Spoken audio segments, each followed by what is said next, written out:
Muddamni Yerusaalem gahaa jira. Du'i Alii Kaameenii biyyoota Islaamaa tokko taasiseera. Araboonni Ameerikaaf buufata waraanaa kennan tarkaanfii Iraan fudhatte irraa ka'uudhaan Ameerikaan isaan oolchuu ijaan dandeenyeef buufata waraanaa Ameerikaaf kennan haqaa cufataa dhorkataa jiru. Akka fakkeenyaatti buufata waraanaa Ameerikaa baha giddu galeessaa keessaa cimaa ta'ee fi Iraaq keessatti argamu cufamaa jira. Muummichi ministeeraa Iraaq waraanni Ameerikaa biyyattii keessatti argamu biyyattii gadhiisee akka bahu ajajeera. Kana malees Saawud Arabiyaa fi Yuunaayitid Arab Emirates tarkaanfii kana fudhataa jiru. Saawudiin biyyi Iraan wajjin mufaata keessa turte ammoo du'a Alii Kaameniin dura xiyyaarota ammayyaa'oo ta'an Boeing kan Ameerikaan Iraan dhoowwattee 7 ta'an dabarsitee Iraaniif kennitee jirti. Walitti dhufeenya Iraan waliin qabdu saareffataa jirti. Kana malees biyyoonni Arabaa Iraan deebisanii ijaaruuf $1 biiliyoonaan lakkaa'amu roobsaa jiru.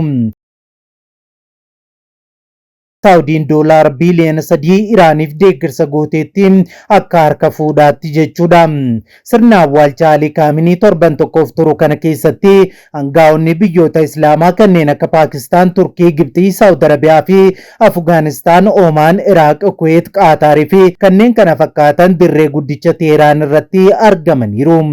Biyyoonni Islaamaa biyya waraana keessatti argamtu Iraan deeman kunneen gadda Kaamenii qofaa irratti hirmaatanii deebi'uutu hin taane akkamiin Israa'el akka marsan, kana malees waraana waloo ijaarrachuun tarkaanfii waraanaa kanaan booda jiraachuu danda'u waliin akka dhaabbatan irratti mari'atu tokkummaa isaanii ni cimsatus jedhamaa jira.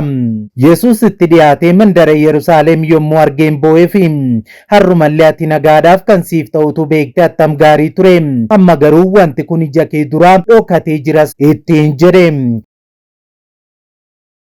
Guyyoonni itti diinonni kee dallaa sitti ijaaran, itti si marsan, karaa hundumaanis si cunqursan sitti dhufuuf jiru. Bara Waaqayyo itti si fayyisuuf dhufe waan hin beekneef siif ijoollee kees warra masaraa kee keessa jiranis lafatti isinin dabalu. Dhagaa walirra kaa'ame hundumaas walirratti siif hin dhiisanis ittiin jedha. Wangeela Luqaas boqonnaa 19 lakkoofsa 41 hanga 44. Kana dursitee kan sodaatte Ameerikaan dhimmicha walii galteen Iraan wajjin waraana xumuruu barbaaddus Israa'el garuu waraanatti qofaa ija amantuuf gufuu ta'aa jirti. Kun ammoo Ameerikaan gaaddisa Israa'eliif ta'aa jirtu dhaabdee dhimma ijoo fi bu'aa mataa ishee qofaa akka eegsifattee keessaa galtu gochuuf fiixee ga'eera. Kun ammoo Israa'eliif kufaatii guddaadha. Ameerikaan gaaddisa Israa'eliif taatu yoo dhaabde Israa'el biyyoota Islaamaan waraana Islaamotaan marfamti jechuudha. Kun ammoo isa macaafni qulqulluun baroota dheeraan dura guyyoota gara dhumaatti marfamuu Israa'elii fi cinqii Yerusaalem isa gooftaa Yesuus dubbatee fi deebi'ee dhufuu Yesuus Kiristoos akka ga'e kan mirkaneessudha jechuudha. Kana gidduutti garuu erga Yerusaalem marfamteen booda utuu Yesuus deebi'een dhufeen masiihin sobaa sun achi as ba'a jechuudha. Kanaaf kiristiyaanonni taateen har'aa Teheraan keessatti ta'aa jiru jala bultii fi haala mijeessuu bara dhumaa sanaa akka ta'e hubachuu wal dammaqsuun barbaachisaadha. Kun kanaan yeroo jirutti Doonaald Tiraamp halkaneedha ibsa kenneen Iraanitti harka kennachuun gabaafameera. Tiraamp ibsa isaatiin Ayatollah Alii Kaameniin hamma kana Iraanotaan jaallatama jedhee hin yaanne dogoggoreen jira jechuunis dubbatee jira. Garuu gaddaa fi boo'ichaa lammiileen Iraan miiliyoonaan lakkaa'aman Teheraan keessatti argeen jira jechuudhaan waan Iraan keessatti ta'aa jiru naasuu qabaachuu ibsee jira. Gama biraatiin Tiraamp utuu Iraan haleelee iddoo uummanni miiliyoonaan lakkaa'aman gadda abbaa isaaniitiif walitti qabamanii jiranitti al takkaatti balleessuu nan danda'a garuu hin godhu jechuunis dhaadateera. Itti dabaluunis yoon ammaa Iraanota hundumaa duguugee balleessee qaama wajjin mari'annuu hin qabnu waan ta'eef kana hin godhus jedhe jira. Itti dabaluunis torban tokkoof marii fi dhimma Iraan irraa boqochuun awwaala Ayatollah Iraaniin booda garuu garuu maaltu akka uumamu hin beekamus jedhee jira.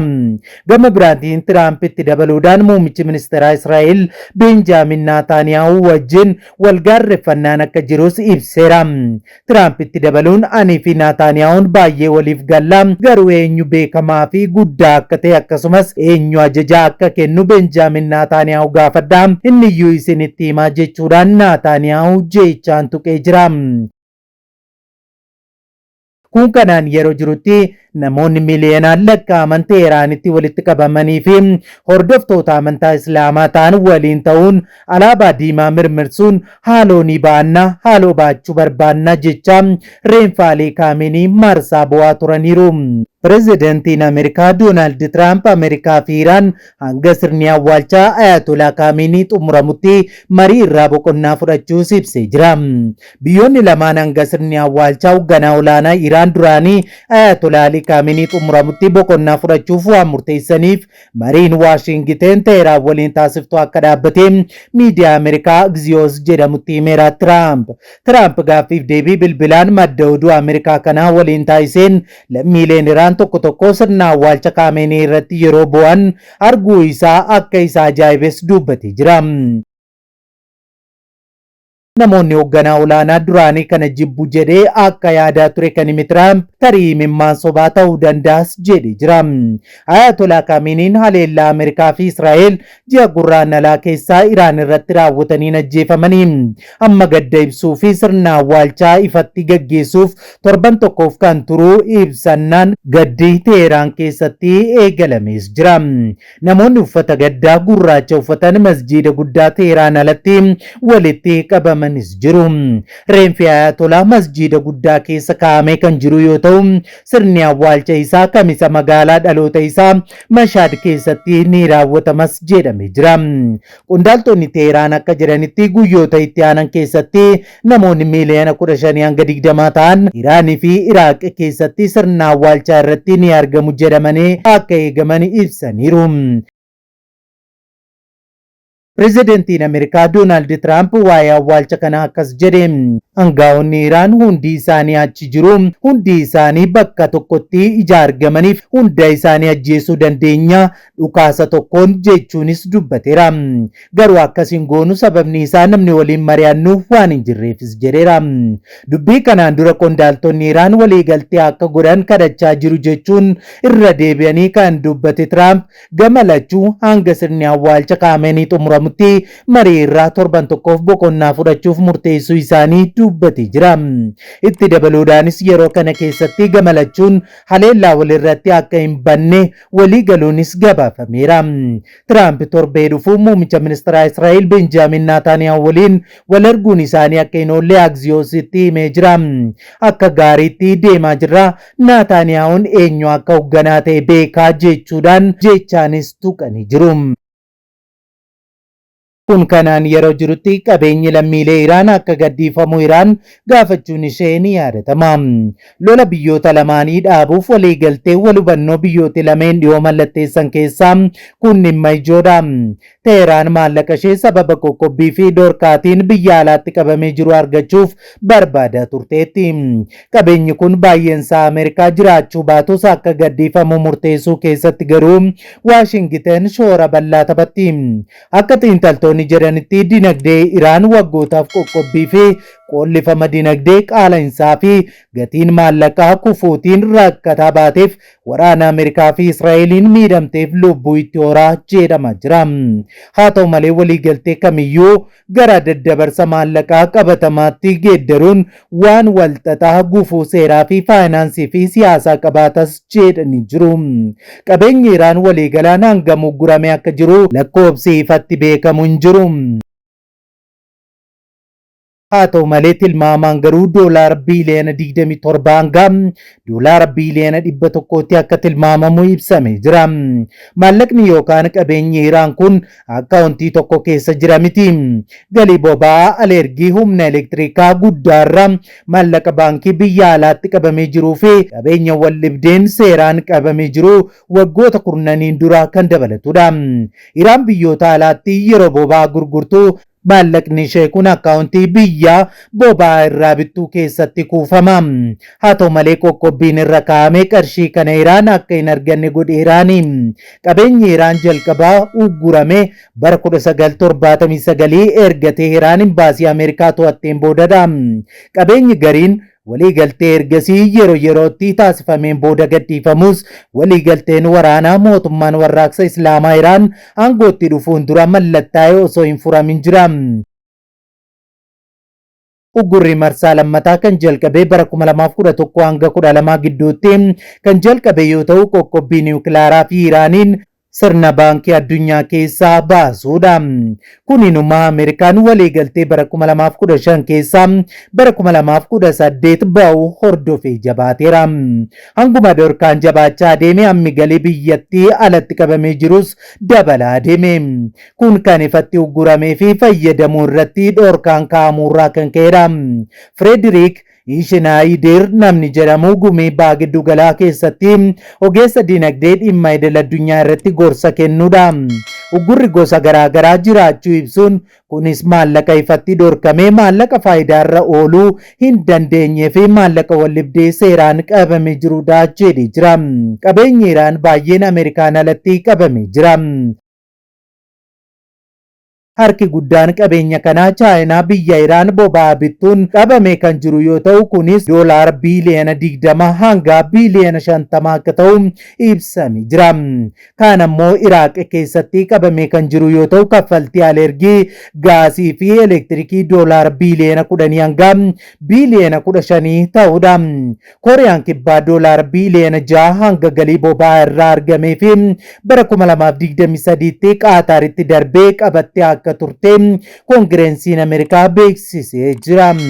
Haa ta'u malee Waashingitan maallaqa kana Iraan yeroo dhiyootti akka hin arganne himuun duhaa akka turu himtee jirti. Maallaqni kaan kan hafe ammoo jechuudha Hindi, Jaappaanii fi Laagizaambarg faa keessatti qabamee akka jiru ibsamee jira. Faallaa kanaan maallaqni to'annoo Ameerikaa jala jiru baay'ee xiqqoodha.